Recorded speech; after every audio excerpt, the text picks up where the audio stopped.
Hello and welcome to New Frontiers on CCTV International. I'm Ji Xiaojun in Beijing, and today we're starting a brand new series called Chinese Civilization. The series sets out to illustrate the evolution of Chinese civilization through an investigation of archaeological discoveries, historical sites, and cultural relics. And in the course of this, it will reflect the enduring desire for self-improvement and social commitment that are a feature of the Chinese nation. In today's program, we'll be going back to the dawn of Chinese civilization. 5,000 years ago, the Yellow River gave birth to Yan Di, the Yan Emperor, and Huang Di, the Yellow Emperor. It was then that people here first started to call themselves Chinese.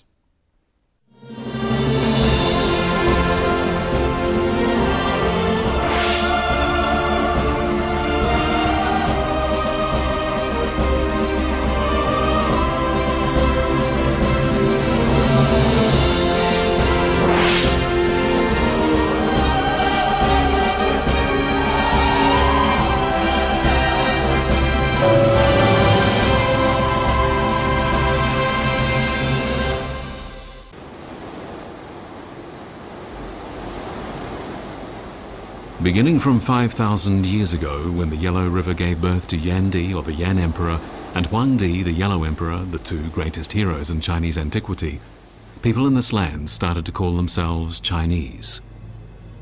With the seeds of civilization planted 10,000 years ago sprouting, growing and blooming in the Central Plain, the development of Chinese culture was gathering momentum.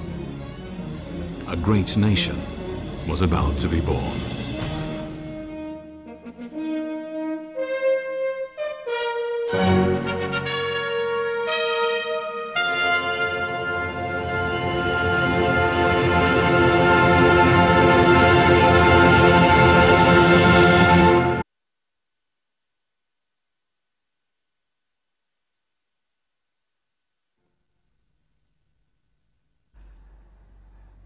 In the year 91 BC, the great Han Dynasty historian Sima Qian finally finished his great book, Records of the Historian, a work that begins with the legendary figure Huang Di.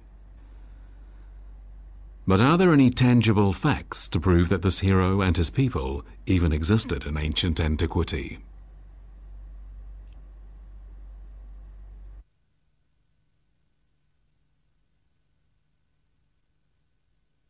司马迁的这个写《史记》，它是个通史，是吧？是讲中国整个的历史。而在这整个历史呢，他选用武帝本纪用炎黄，特别是黄帝的这个时代作为武帝本纪的开始这个不是一个偶然的事情他是不但是根据古书文献，他还亲身的到这个全国各地做了调查了解各地方的历史传说，那么这样他选择这一点。那么从武帝本纪本身，我们就可以看到呢，他所描述的黄帝这个时期，实际上是中国文明的一个开始形成的一个时期。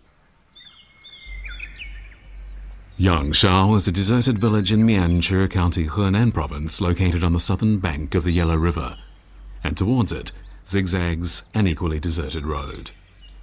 Before long, these dilapidated walls, the remains of dwellings that date back to ancient antiquity, will disappear, leaving only the village's name to be remembered.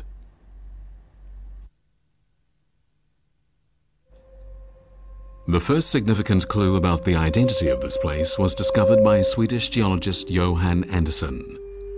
In 1921, Andersson made a second visit to the area around Yangshao in the hope of finding fossils of vertebrate animals, but instead, he noticed certain unusual soil strata from which he and his scientist associates unearthed a pile of stone tools and pieces of pottery.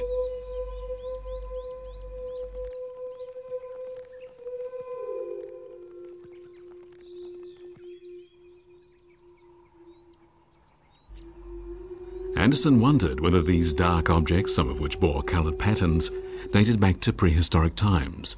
Later, other discoveries of a similar nature unearthed from the southern bank of the Yellow River confirmed that they were, and Andersson named the prehistoric culture he had discovered Yangshao culture.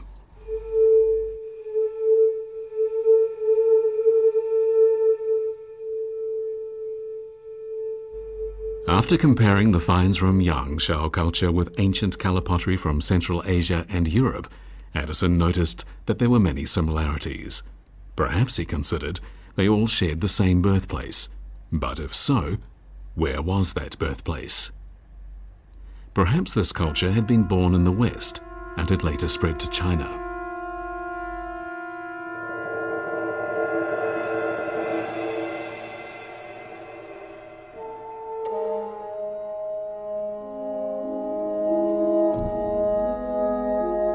Did Chinese culture originate in China's west and later move eastward? To answer this question, a number of Chinese scholars turned their eyes to Shandong province in China's central plain, hoping to locate the roots of Chinese civilization, a civilization native to Shandong, neither foreign nor from China's west.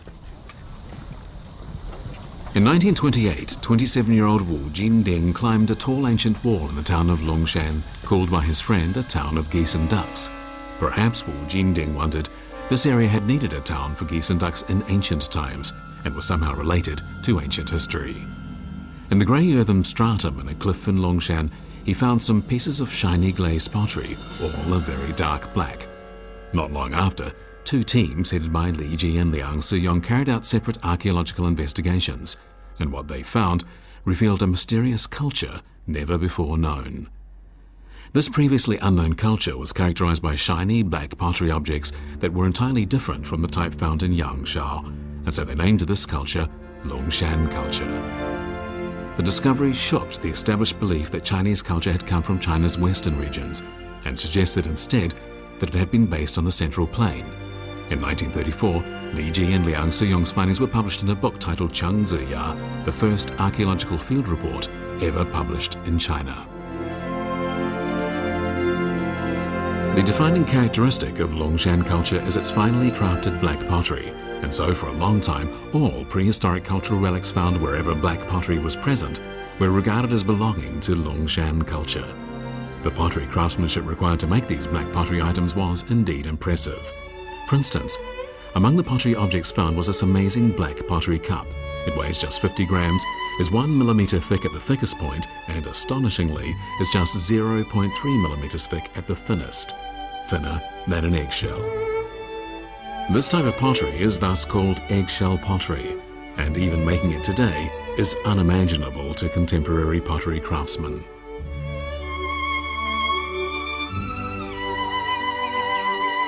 Archaeologists have determined that Longshan culture dates back to 4,000 to 4,600 years ago. But where did this culture come from, and what was the parent culture?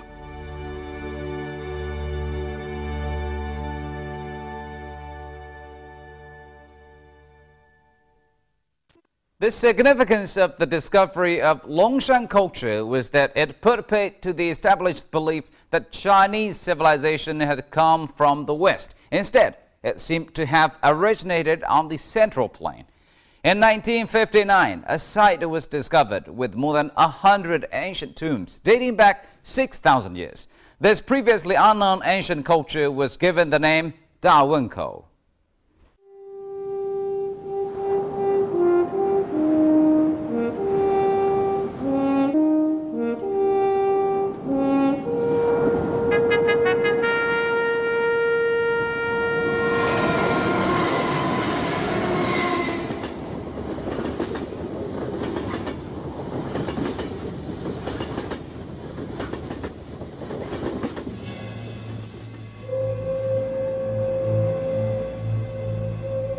When construction began on a two-way line for the Beijing-Pukou Railway in 1959, more than 100 ancient tombs were brought to light.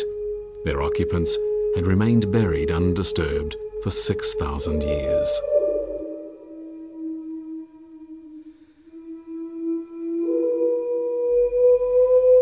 The discovery revealed that some 6,500 years ago, people living around Mount Tai had created a brilliant Oriental culture. This newly discovered ancient culture was given the name Da Wenkou culture.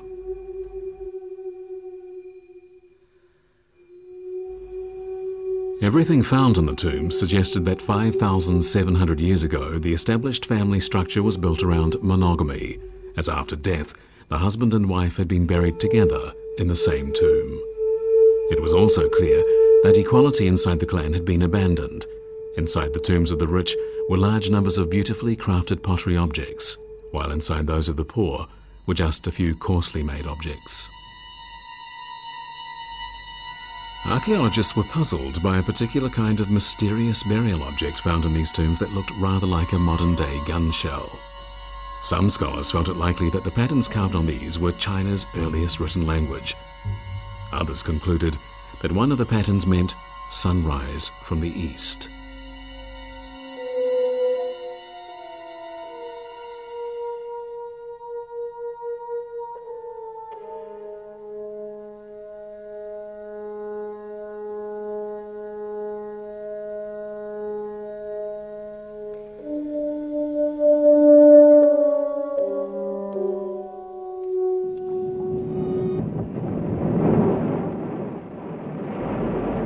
It was clear that the eastern part of China around Mount Tai had seen the flourishing of a culture that was quite different from that in Yangshao. That being the case then, where had Yangshao culture come from?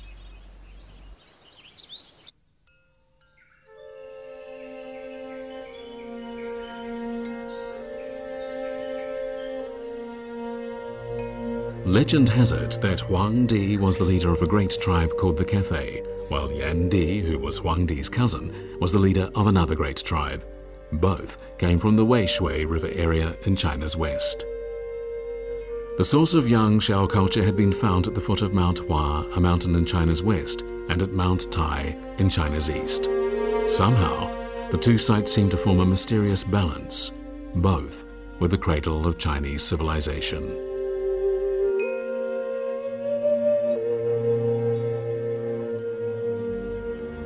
About 6,700 years ago, a branch of Yangshao people came to the foot of Mount Hua and there made their home. Today, this place is called Banpo.